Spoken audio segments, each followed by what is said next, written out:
I'm happy to be with you and thank you for answering our invitation so positively. I'm now in attendance. I welcome the new envoys who presented their credentials earlier today. I wish to always want to thank various partners through the representation we have here of ambassadors and high commissioners and other representatives. Every year we have this diplomatic community gathering, and I want to use this moment every time to say that it's not enough to say thank you. I think what we have achieved through our partnership is a lot more than just saying thank you. And it provides us with an opportunity, this gathering, to talk more to each other as to how we can take further dialogue and partnership in many areas of mutual interest. Evidently for the benefit of our people and the nations. Before I continue, let me take this opportunity to express our deep condolences to Turkey and through the ambassador who presented his credentials today for what is happening in the country or has happened, enormous loss of life and destruction of property, unprecedented. So, Mr. Ambassador, just to know that our country, like many other countries, have expressed, we are with your people, your country, and the leadership of your country. Now, after thanking all of you, which I really have to do and meant from the bottom of my heart for the partnership that has taken Rwanda this far, and having given our condolences, and having heard from our Minister of Foreign Affairs and the Dean of the Diplomatic Corps said many things, what has happened here in Rwanda and what continues to happen and what will soon happen. In fact, soon, next month, we have another big gathering here, FIFA Congress, which in its own right is a huge event, many others. So we are happy we can have people gather here for different things, and again, it's what we wish to see. As I continue to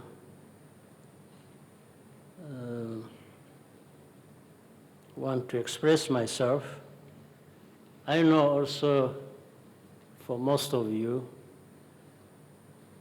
if not all,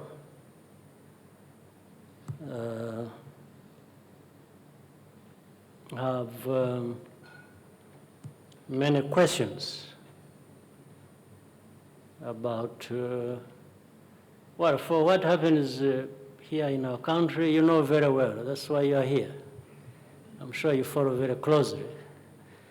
What you may not know may be in detail, but I also am not naive. You actually know that. It's between our country and other countries. I'm saying I'm not naive because I know you have, many of you, the ambassadors here representing your countries.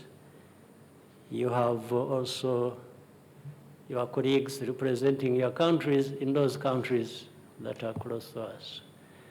So I'm sure you are well informed.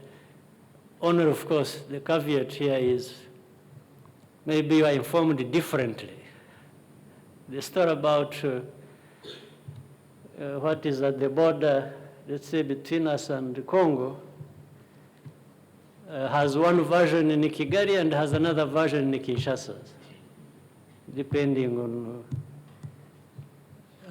many things. So I'm not to go into that. But recently we had a summit in Bujumbura, Burundi. And this was to address the challenges we have in Eastern Congo and maybe Congo as a whole, but affecting all neighbors, I guess, but more the three neighbors of Congo, Uganda, Rwanda, Burundi. Again, of the three, probably affecting Rwanda more than the other two.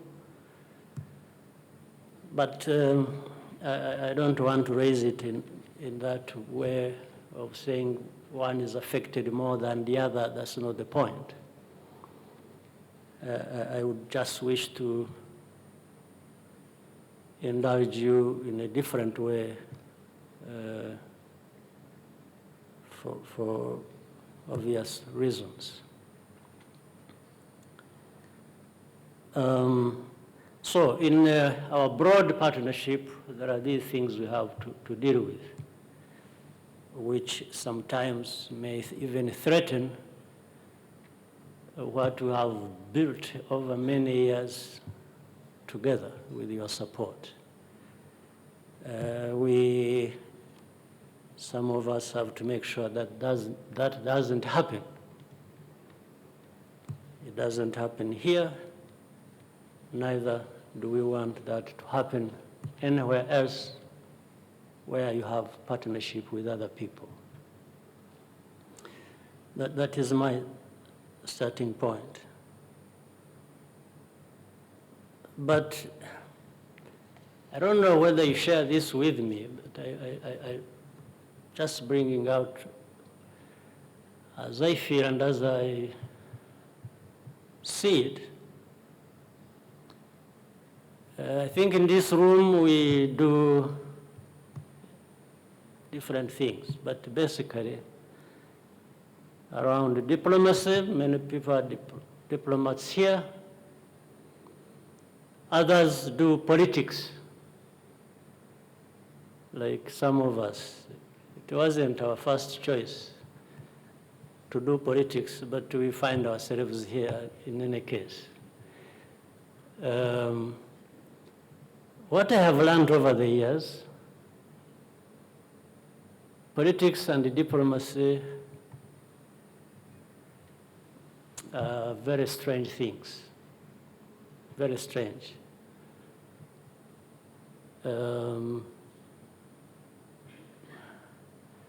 I don't know whether it is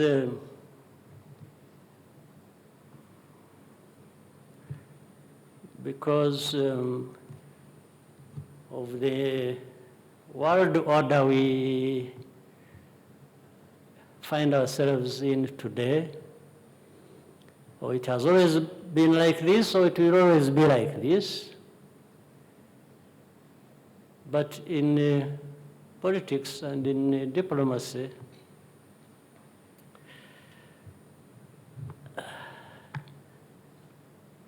there tends to lack,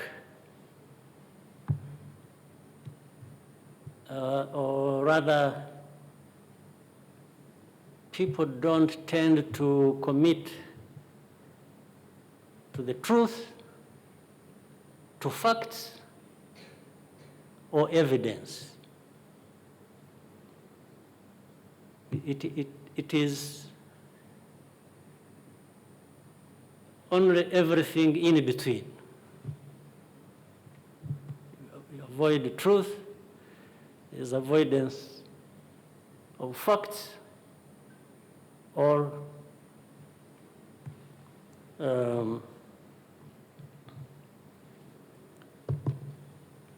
evidence. What does that mean?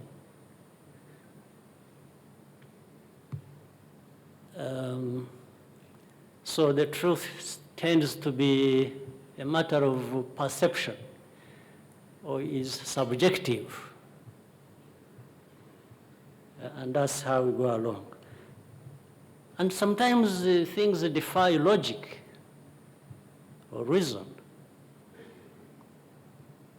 It's just that you hear what I'm telling you, especially when it comes to big powers. That's why I talked about the world order. The world order is not shaped by me, it is shaped by other people, other factors for us we have to follow.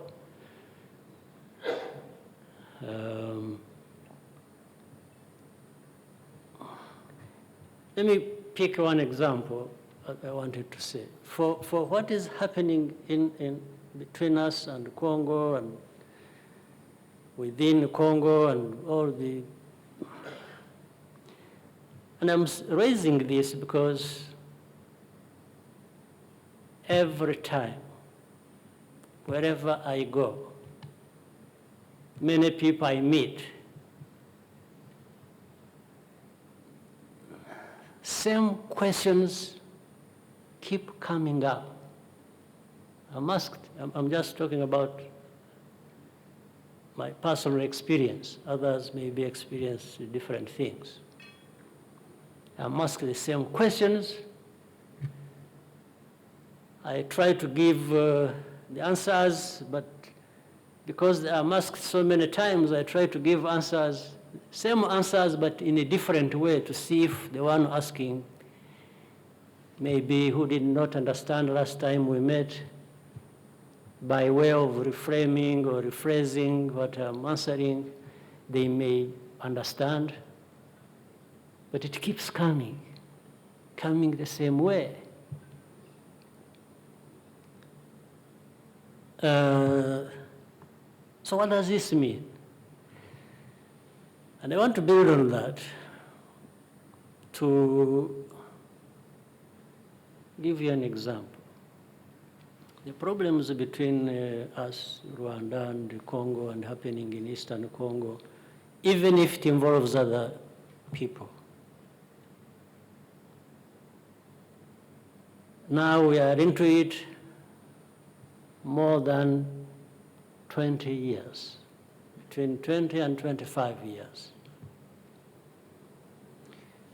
And things keep happening of this kind we have today, almost in cycles, every 5 years. There's something that like this, similar to this. 5 years, we have something. 5 years, we have something.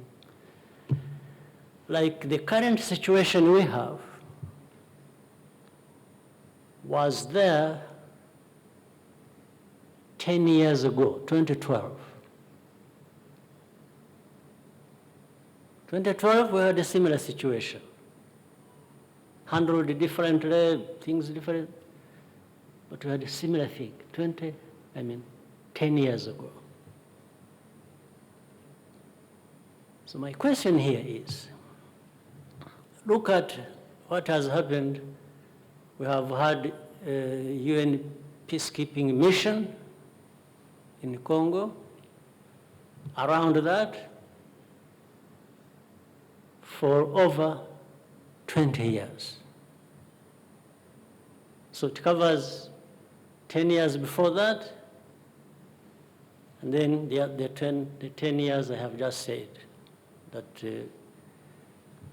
mark last year, 2022. So my question is,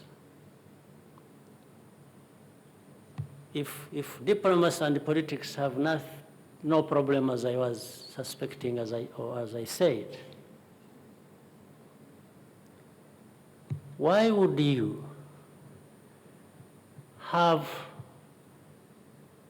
tens of thousands of peacekeepers in a place for over 20 years, costing tens of billions of dollars, and it keeps going. Nobody even says, wait, let's, because I think I suspected, if it is politics, if it is business, if it is diplomacy, if it is, normally what I would suspect would happen is people after time, they take stock. They say, wait a minute, 5 years we are running a mission. What are we achieving? What are we achieving? What are we getting for our money? What are we getting for the lives of our peacekeepers? Normal stock would be taken, and there you can recalibrate or do things differently the way you want. But thing just keeps roaring, irrespective of what is happening. But I thought the mission had been created to try and address some of the issues in that country, for the benefit of the country, but also for the benefit of the neighbors who are affected. But that doesn't happen. As I have told you, what happened in 2012 happens in 2022. And still we are going. We are going. So what problem are we addressing in actual fact as the international community, which Rwanda is only a very tiny part of? What do we want to achieve? Of course, there are things I cannot blame those who want to help, even if they end up helping the wrong way. And I think that's our political culture here. We don't start by blaming others. I think we start by blaming ourselves. That has helped us in a way. We look at ourselves before we talk about others. So if we find mistakes, if things can be corrected, then we can go ahead and make corrections. So I don't want to blame everything on the outside, because in the end, the outsiders, whether it is in Rwanda or in DRC or anywhere, they can do only so much. Even if sometimes there is a pretense that they can actually address our problems. No, I think there are two parts to it. There are those they can help, those parts they can help address, the problems they can help fix. There are others only the people of that country can fix. I mean, that's a fact. You cannot govern my country, you cannot govern Congo, you cannot govern any other country on their behalf, on our behalf. No. It would be a big mistake, which I hope maybe over the years I thought we could have learned something. So I wouldn't blame anybody for what is my problem that I need to fix, and blame somebody else for not being the one to fix it. That's, for us, a guiding principle. That's what we believe in.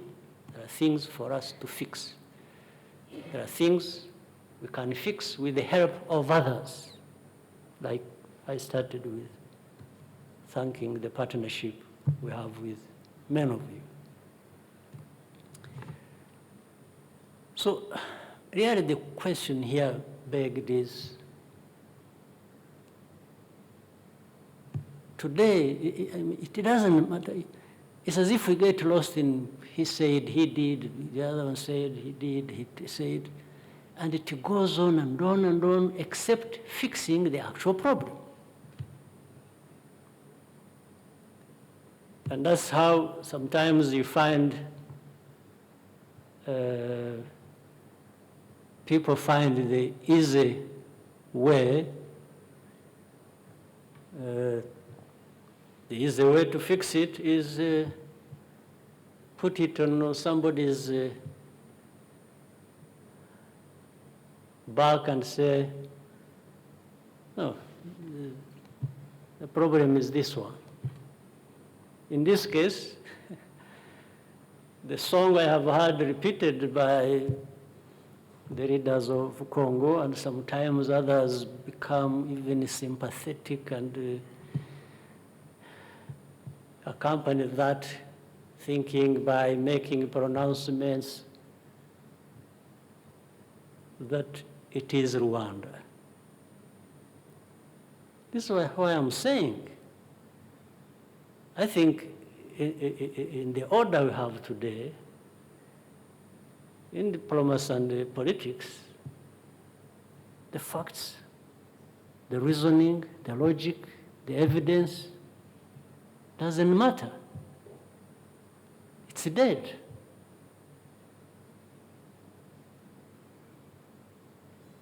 But here, let me tell you something. Even for those who think they are doing that because they must protect, they must do what, and their interests, you are dead wrong, you are mistaken, because one, by continuing to do that, you encourage somebody to be unreasonable and not actually fix the problem they were supposed to fix. If you go to Kinshasa and blame Rwanda, like Kinshasa is saying, all you are doing is you are actually telling Kinshasa, you don't have to do anything. The problem is on the other side. We are going to fix that problem for you. We are going to raise that issue with those people whom you keep blaming, and we are here to accompany you. That is the first mistake. The second mistake is when you say you are pursuing your interests, it's a way of making sure you're on good terms with this one so that you fix your interests, and they are catered for. The big mistake you are making is this person has dishonored dozens of agreements he has made with the people, and you think he's going to honor anything about you? If every including even last time. This last time we were in Bujumbura. We discussed, he was the president, the leader was there, and his entourage. We discussed things, it was in the open, he participated, we wrote a communique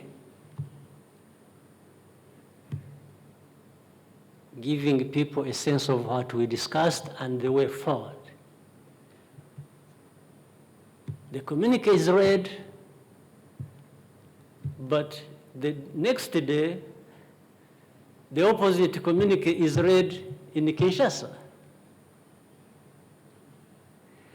Now, can you tell me that so many of us and others far away are so deaf and blind to these facts?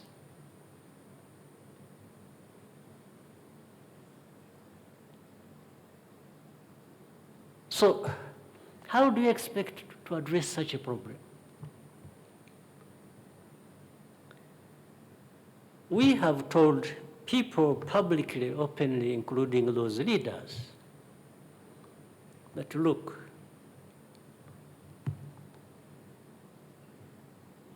it's not enough, it has never worked anywhere, that you have problems, instead of fixing those problems or needing help to fix them, and you tell whoever is your friend to come and help to fix it,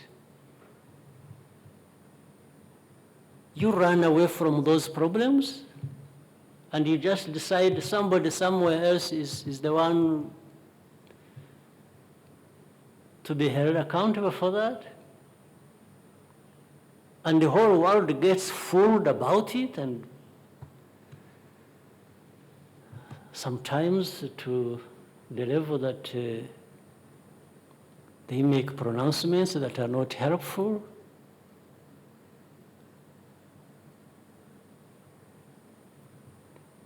They say Rwanda has presence and activities in Eastern Congo. My answer to that has always been and continues to be,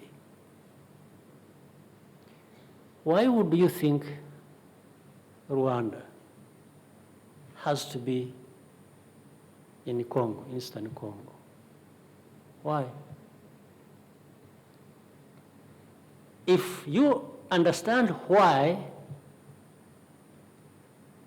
the way to get Rwanda out of this equation is by addressing that problem.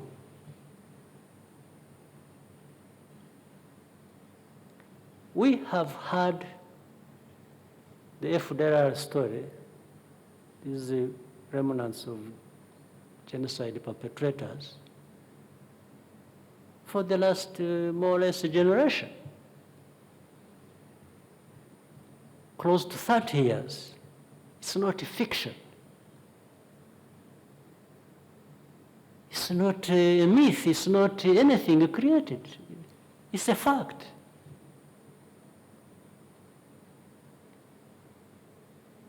So I tell people, before you even get an answer from me as to what activities we are in Congo or about or not, you have to answer me why this problem is there.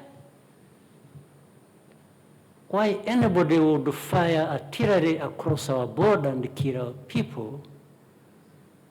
Why if there are in 2019 in November would cross the border and kill our people in Kinigi and elsewhere? You would have to answer me why. I'm not even asking you to come and help me fix that problem. When they get across the border, we fix it. But why don't we fix that problem from the source? Why? Why are people ambiguous and It's like when the issue of FDLR comes up, when these questions are asked me and when I'm answering, I raise issues of FDLR, it's like they want to escape. There is a story behind that maybe some of us don't understand. Does anyone in this world want to keep this FDLR story going forever? Maybe there are people who want to keep it going forever. Maybe there are people who don't even care. It's their right. I have no quarrel with those. But boy, you are joking if you think some of us, Rwandans, who know the story about them, will ever agree with you. Anyone thinking like that is just absolutely mistaken.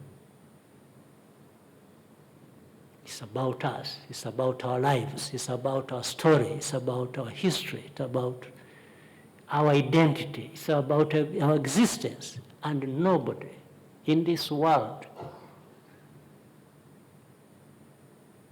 is the one responsible for us. No, we are responsible for ourselves. There's no question about it. I keep repeating it, I say it again, because that's what it is. That's a fact. If you want to change the fact through diplomacy or through politics or through interests or through whatever, well, I can only do so much. But within my means, I will do everything that can be done to make sure that that story of FDLR and the genocide and with which people play around with doesn't visit us again.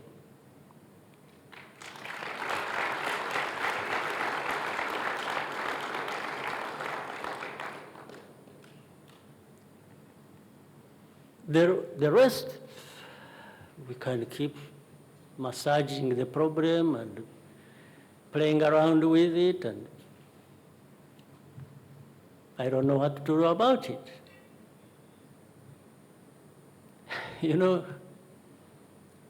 there are these reports you hear about, reports about there's something called a group of experts.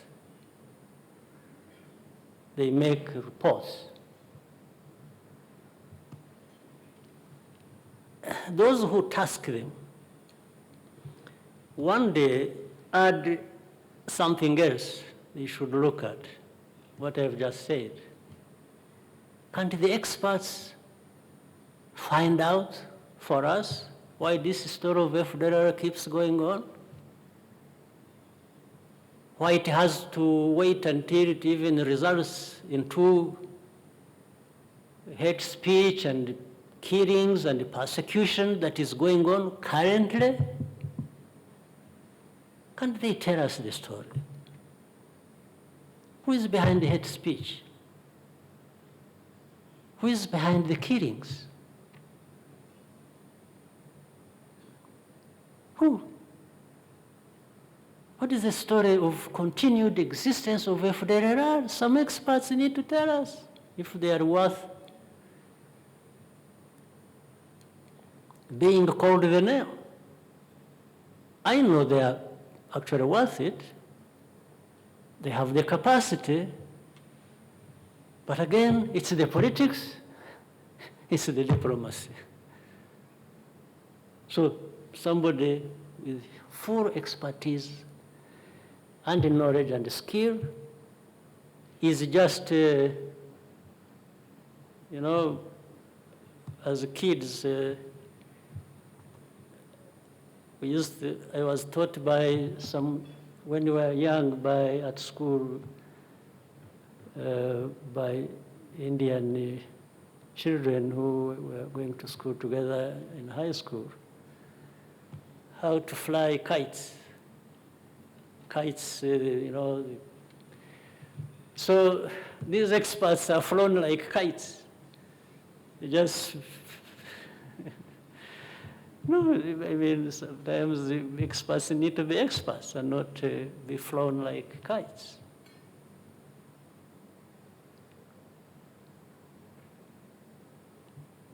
I'm saying all this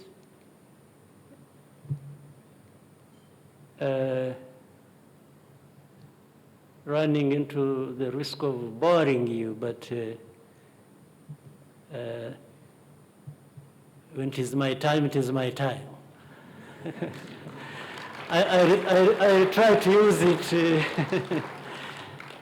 After all, I'm taking your time after we have shared a meal, so I don't think you are hungry, and you can ask for a drink if you want.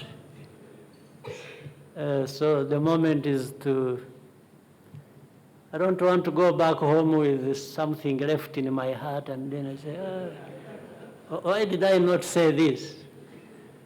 You know, even when I'm taking a moment and pausing, I'm trying to remember something I could have forgotten to bring it out so that I go out of this room lighter than I came. But so those people who,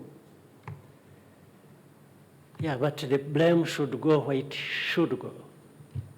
There's no, yes, and I think we have had these moments to tell the same leaders I'm talking about, this truth I'm telling you. Yes. This one I will tell anybody. And I had a few moments not so long ago to say this to the one that needed to be told directly. Nobody needs to keep crying about the problems they are causing and continuing to carry forward and only blames it on other people. And I hope recently those who were in the earshot of Pope Francis heard what he said. I really hope so, except if it is only to hear the message and then turn it into something else, like the communique is turned into something else. But I think he was very clear. And I'm not talking the other part which some people liked about foreign exploitation, that's also a tired story. No, but he said something else, as I heard. Talked about governance, talked about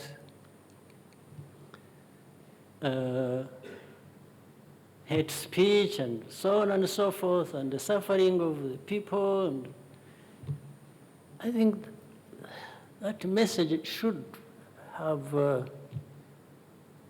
rang something in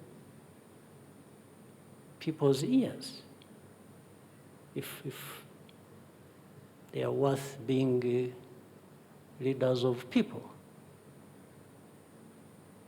And that's what is at stake. So please, you always bear with us. We always want to tell you things as we feel, as we think, as we see them, and step away a little bit from politics and diplomacy, and maybe wait later on to fight the battles that we have to fight, but for peace. I think everyone needs peace. And you could do us a favor by being mindful of what needs to be addressed other than taking the easy route to addressing serious and complex issues as there. Finally, I wish you a very happy 2023, and hopefully as you go into the middle of it, we might see peace and prosperity that we so urgently need in this region. All the best to you.